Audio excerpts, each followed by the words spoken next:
सुप्रभात प्यारे बच्चों, मैं डॉक्टर दीपा द्विवेदी, प्रवक्ता हिंदी, केश कुमारी राजकीय बालिका इंटर कॉलेज सुल्तानपुर से आप सबका अपने इस वीडियो क्लास में स्वागत करती हूँ।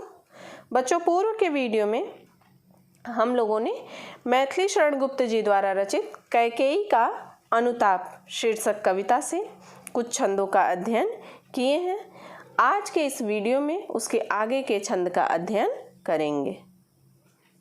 पाठ का नाम है बच्चों कैकेयी का अनुताप, जिसके रचयिता हैं मैथिली शरण गुप्त जी।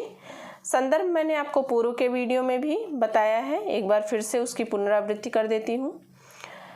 द्विवेदी युग के प्रतिनिधि कवि एवं राष्ट्र कवि की उपाधि से विभूषित श्री मैथिली शरण गुप्त जी द्वारा रचित महाकाव्य साकेत के 8वें सर्ग से प्रस्तुत पद हमारी पाठ्य पुस्तक हिंदी में संकलित कैकेयी का अनुताप शीर्षक से उद्धृत है।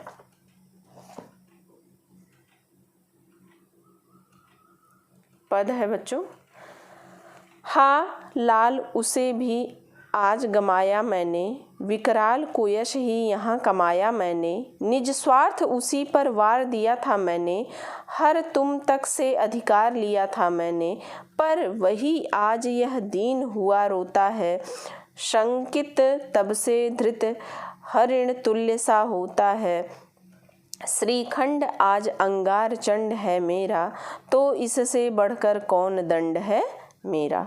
इसका प्रसंग है बच्चों कि प्रस्तुत पद में माता कैकेयी प्रभु श्री राम के समक्ष अपने पश्चाताप को प्रकट करते हुए कहती हैं कि हा लाल उसे भी आज गमाया मैंने। गमाया माने होता है खो दिया। माता कैकेयी श्री राम से कहती हैं कि हे राम, मैंने तो आज अपने उस पुत्र भरत को भी खो दिया है, विकराल कुयश ही यहाँ कमाया मैंने, जिसके लिए मैंने यह दुष्कर्म किया, उस पुत्र को खोकर भी मैंने भयंकर रूप से अपयश ही यहाँ पर प्राप्त किया है। निज स्वर्ग उसी पर वार दिया था मैंने, हर तुम तक से अधिकार लिया था मैंने। आगे कहती हैं कि मैंने अपने उस पुत्र पर अपना स्वर्ग सुख भी न्योछावर कर दिया था और हर तुम तक से अधिकार लिया था मैंने, और उसी के कारण मैंने तुम्हारा अधिकार अर्थात तुम्हारा राज्य भी तुमसे छीन लिया था, पर वही आज यह दीन हुआ रोता है। कहती हैं कि लेकिन वही मेरा पुत्र आज दीनहीन होकर रुदन कर रहा है, रो रहा है, शंकित तब से धृत हरिण तुल्य होता है। धृत माने होता है बच्चों पकड़े हुए। तो कहती हैं कि वह पकड़े हुए हिरन की भांति तब से शंकित सशंकित है, भयभीत है।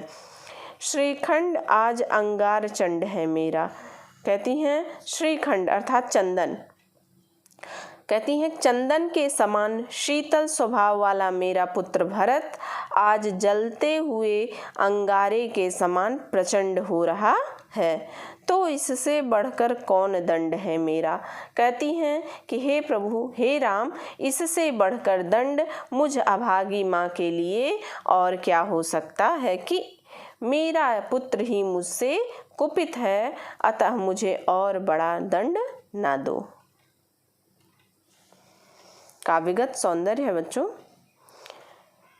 गुप्त जी ने यहाँ बड़ी कुशलता पूर्वक कैकेयी के पश्चाताप को वाणी प्रदान की है और उसे दोष मुक्त करने का सफल प्रयास किया है। भाषा साहित्यिक खड़ी बोली या परिष्कृत खड़ी बोली है, शैली प्रबंधात्मक है, रस शांत है, छंद मंदाक्रांता, अलंकार अनुप्रास एवं उपमा अलंकार है, गुण प्रसाद और शब्द शक्ति लक्षणा शब्द शक्ति का प्रयोग है। आगे देखेंगे।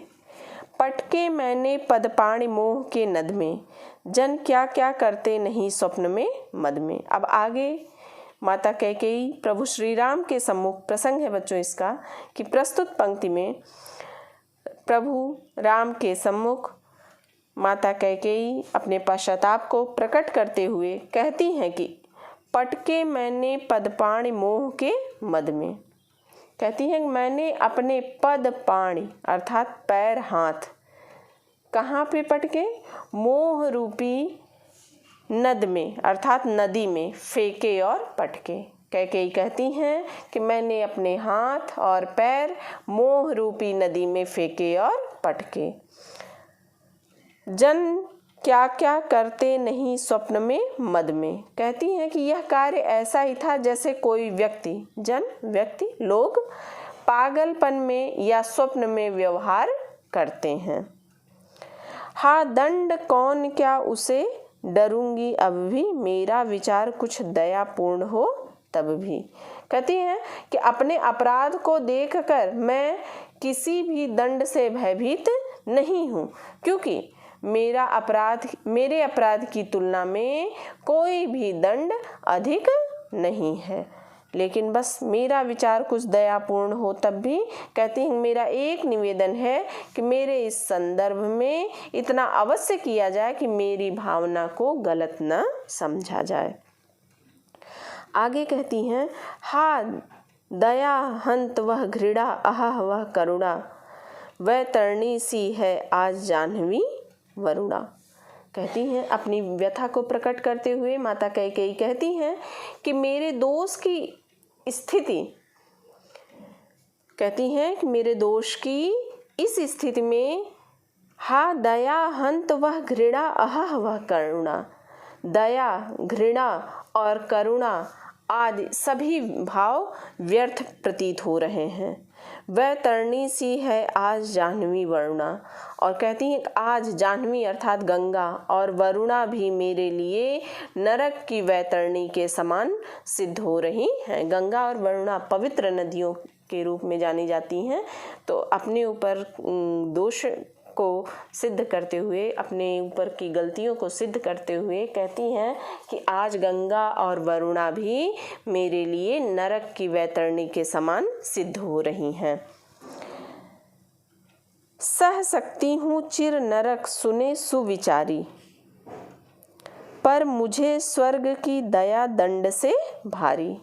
आगे कहती हैं सुविचारी अर्थात विचारवान व्यक्ति मेरी इस बात को भली प्रकार सुनने कि मैं सह सकती हूँ चिर नरक, मैं चिरकाल तक नरक की पीड़ा सहन कर सकती हूँ, किंतु मुझे स्वर्ग की दया दंड से भारी, किंतु स्वर्ग की दया मेरे लिए नरक के दंड से भी कठोर होगी।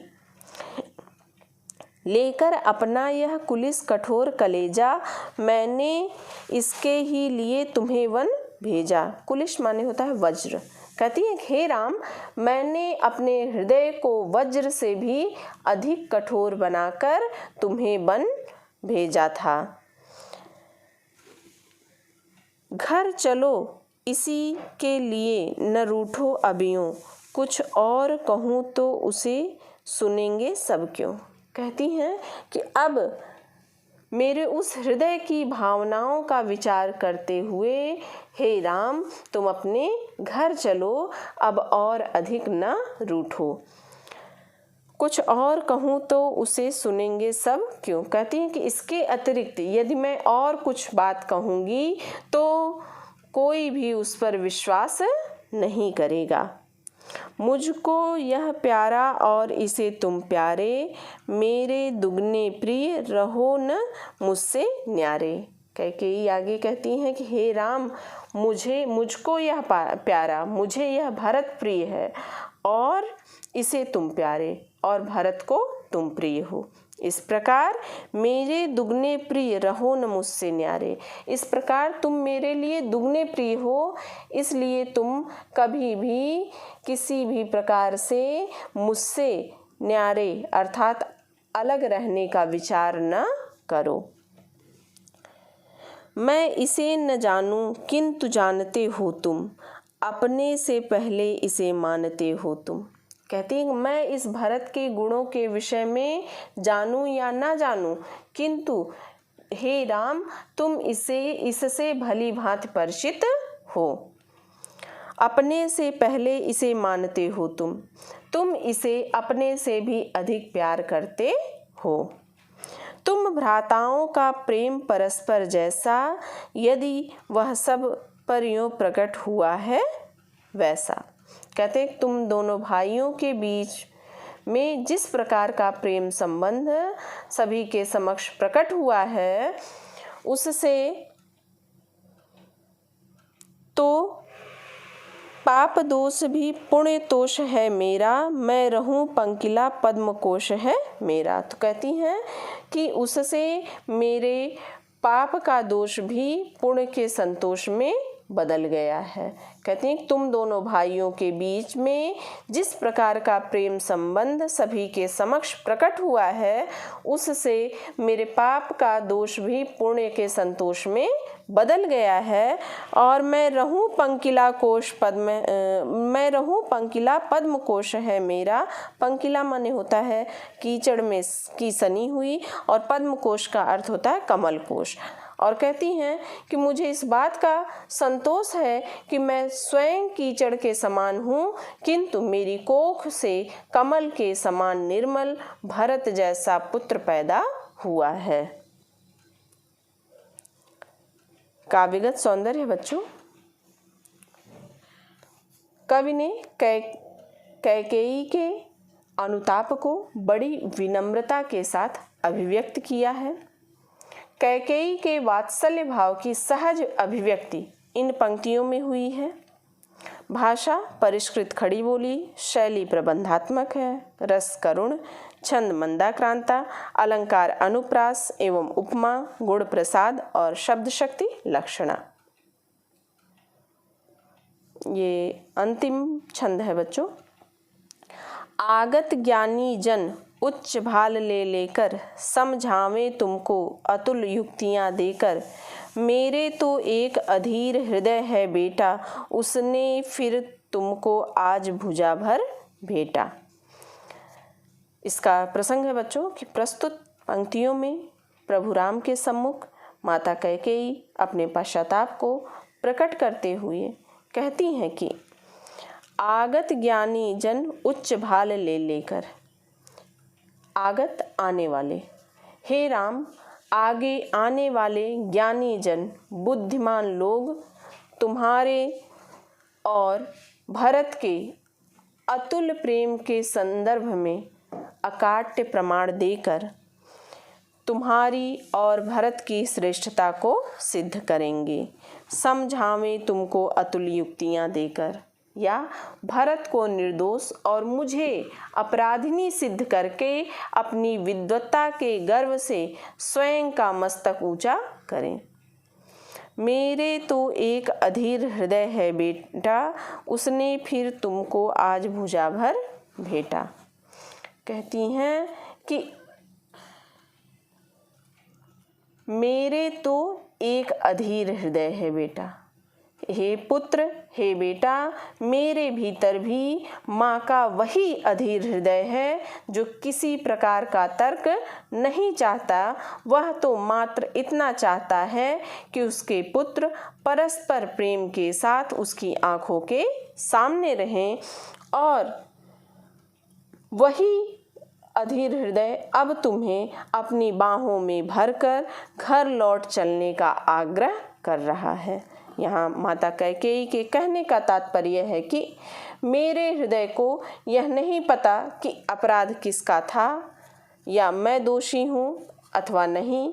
वह तो केवल यह चाहता है कि तुम एक पल के लिए भी मेरी गोद से या मेरे स्नेह से दूर न हो। अतः बिना कोई तर्क किए अब तुम अयोध्या लौट चलो। काव्यगत सौंदर्य है बच्चों। इन पंक्तियों में माता के ममत्व को अभिव्यक्त करने में कवि को पूर्ण सफलता प्राप्त हुई है। कैकेयी के पश्चाताप से धुले उसके पवित्र हृदय की झांकी प्रस्तुत करने में भी कवि सफल हुए हैं। यहाँ कैकेयी के चरित्र को उज्जवल बनाकर माता के हृदय की पवित्रता को बनाए रखने का उनका प्रयास स्तुत्य है। भाषा परिष्कृत खड़ी बोली, शैली प्रबंधात्मक, रस यहाँ वात्सल्य रस है, छंद सवैया, अलंकार, अनुप्रास एवं उपमा, गुण प्रसाद और शब्द शक्ति लक्षणा। बच्चों, आज यहाँ कैकेयी का अनुताप शीर्षक कविता पूर्ण होती है। उम्मीद करती हूँ आपको अच्छे से समझ में भी आया होगा। मिलते हैं बच्चों अगले वीडियो में। धन्यवाद।